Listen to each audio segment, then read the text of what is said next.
Do you think someone or the entity of Alameda itself did anything illegal? I have not been very involved in Alameda. The words that Caroline used, right, was that FTX extended quite a bit of credit to Yeah, Alameda Research. She said that you knew. Was she lying? I think she's likely correct. Alameda Research was effectively extended a substantial amount of credit by FTX. That margin position came under severe stress and effectively blew out and was not going to be margin callable. Did investors and regulators, did Gary Gensler ever inquire about that special access? None of this happened, I think, with FTX US. Did the Bahamian regulators ever ask about any sort of special access? I don't know everything that, I don't remember having been asked about that. It seems like a That dereliction I of their duty for them not to ask. Well, I wasn't the only one corresponding with them. But the other thing that I would say, when you looked at access and footprint on FTX, I was thinking about that in terms of the trading perspective. And how could your investors and how could regulators not ask you about the sort of more margin risks that Alameda had exposure to FTX? As someone who worked at Jane Street and who is literally someone who has called out other market participants for not being above board, how could you ignore that margin issue? And like, To why your didn't you have a CFO? There's a long list of questions here. We did have a financial team. We had gap audits done by, independent auditors every year. You think there's a There, possibility that someone internally might have lied to the auditors? not to my knowledge, that was not looking at customer risk. Effectively, this was a large customer position that was on FTX. That begs the question, you as CEO of FTX, Yes. why did you allow Alameda to have this special access? And I think now you're starting to get to the heart of it. Just very specifically, yes or no, did Alameda have a no liquidation account with FTX? Uh, I think that it may have had something like a delayed liquidation account, or Someone made that decision. Who made that decision? I'm not entirely sure. If you And can confirm that there were different market makers, Alameda included, who had no liquidation accounts with the exchange. um, I'm not confident. I was with a former employee of FTX, and they said that they thought it was an open secret that the funds were commingled. You said you didn't knowingly. Could funds have been commingled unknowingly by you? I'm not sure you mean with the last two words, Is there a but possibility that funds between Alameda and FTX were yep. commingled without your knowledge? So, uh, I'll give a few answers that, Can you say first of yes or all, no? Is it possible that they could have been commingled without your knowledge? Because you it said is possible. unknowingly. Okay. It is possible that they could have been without my knowledge, although I don't believe that it is as simple as that question No, it implies. goes into the whole margin scheme. Right. How could FTX lend out funds of clients in spot positions without their approval? So one thing, as you hinted at, was spot margin trading. One thing was open futures positions that were not able to be effectively closed down.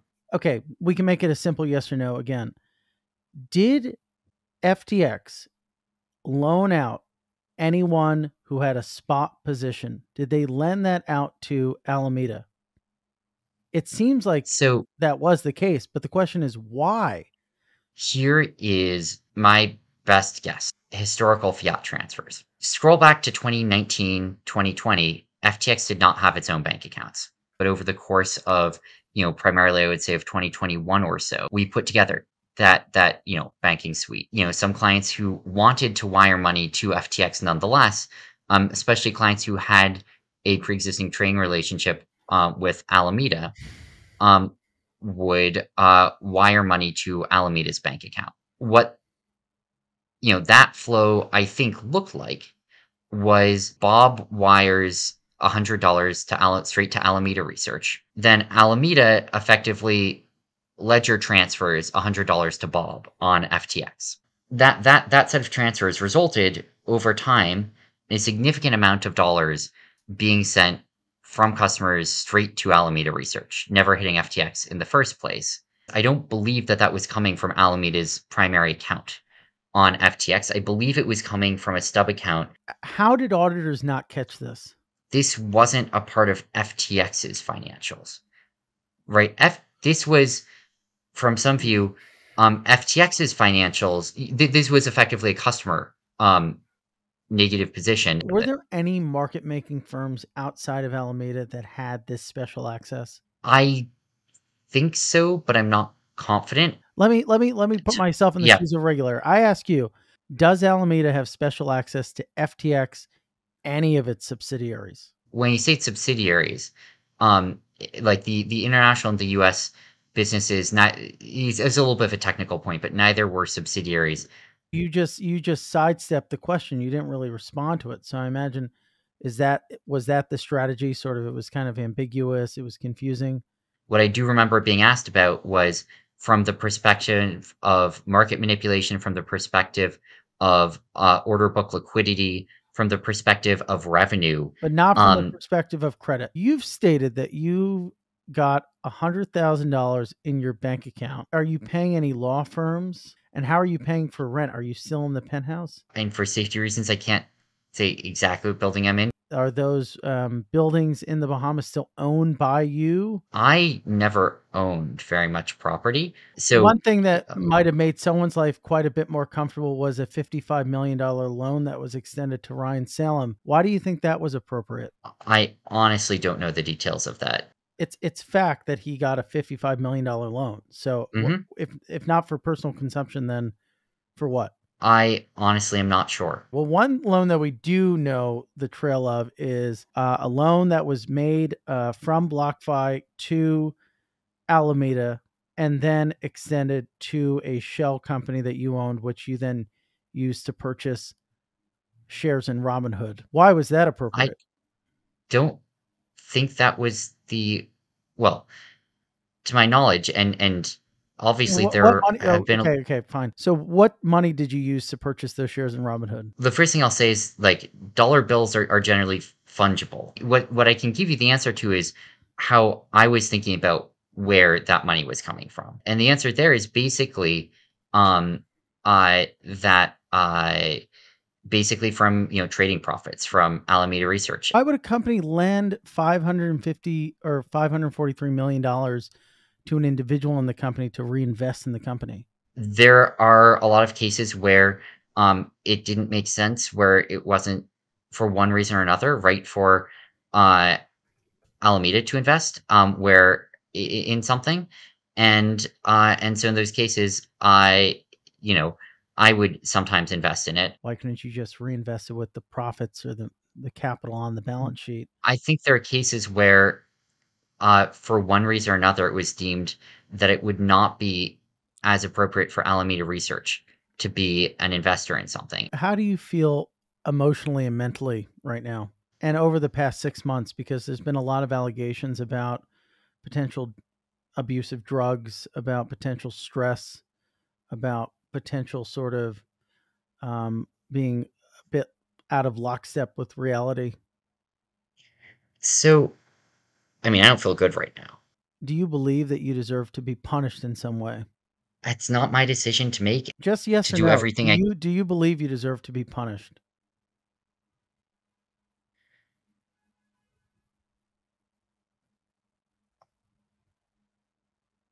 I think about it in terms of having a duty to do what's right. There was a Wall Street Journal article that suggested that you took $300 million from the most recent fundraise. That was reselling a small fraction of the equity that had been repurchased from Binance. Were investors privy to you taking that money out? You mean the reselling piece? Mm-hmm. I don't. So first of all, I think that went to Alameda Research. I don't think that went to me personally. When FTX raised $420 million from a long list of storied investors, Yep. Did investors know that $300 million of that went to you? It didn't go to me personally. It went to Alameda, and it was a small fraction of the amount to Alameda. Yep. And They it did. was a small fraction of the amount that Alameda had just spent buying buyouts out, but also I believe that we did inform investors. Did you ever second guess the decision to use low float coins as legitimate collateral for loans? Why did you think that that was appropriate? Was it even worth it having some of those coins available at all as collateral? I mean, in retrospect, no, certainly. Got it. In retrospect, we should have probably just had a thinner list to begin with.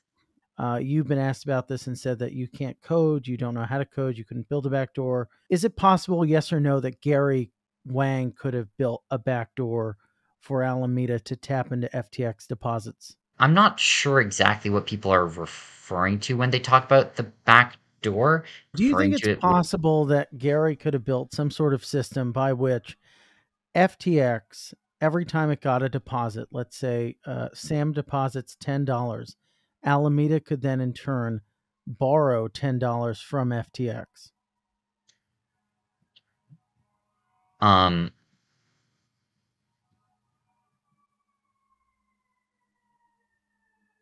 is it anything's possible. I think I was under the impression that Alameda was over collateralized at the very least on FTX. Um, and and so I'm not sure whether in your scenario you're building that in or not, or whether or not you're assuming that that is still true, or whether you're assuming that that gets effectively violated as well as part of this. But anything is possible there. Back in 2019 ish, Alameda was it was a primary liquidity provider, and it was I think probably the only backstop liquidity provider, which meant that it was important for Alameda to be able to absorb liquidations, if they were to happen, and that um, if it ran out of margin on the platform to be able to do so, um, that would be, creating substantial risk on the platform. Now, obviously, over time that changed. That practice should have changed as well.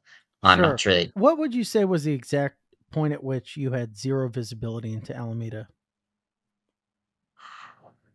I don't think I ever had literally zero visibility. So you had some visibility, but not enough to know that they were, levered up by the billions on FTX? What uh, information was made available to you? high level aggregate balance sheets and P&L graphs over time. Are you Yeah. aware of any potential criminal charges directed towards you? Uh, um, I don't know where that's going to end up. You mentioned in your interview with George Stephanopoulos that you're not Bernie Madoff and that there's a real Yep. business here. Or was Alameda a real business? Alameda was a real business that was making real profit as So was well. It how many was it profitable last year?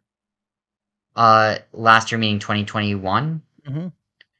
I think so. I think Did did obviously did did Trabucco, when he left, did he, like, indicate the extent to which the business might be in trouble, and that's why he was leaving? Like, like, he had to have said something.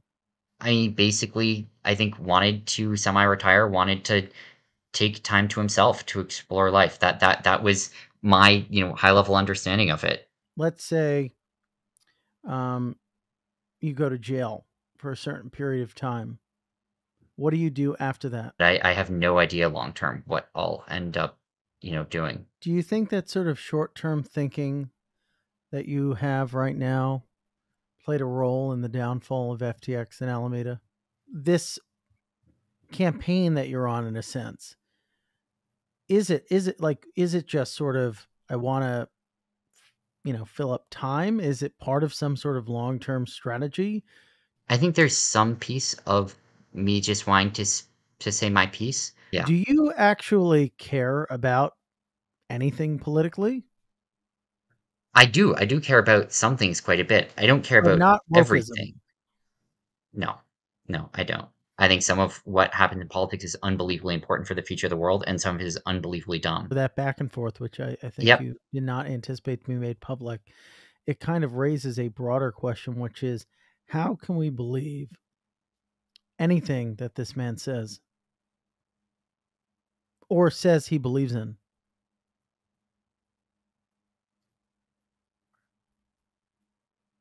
I mean, at the end of the day, like, that's a decision for you to make. Like, I can't decide what you believe.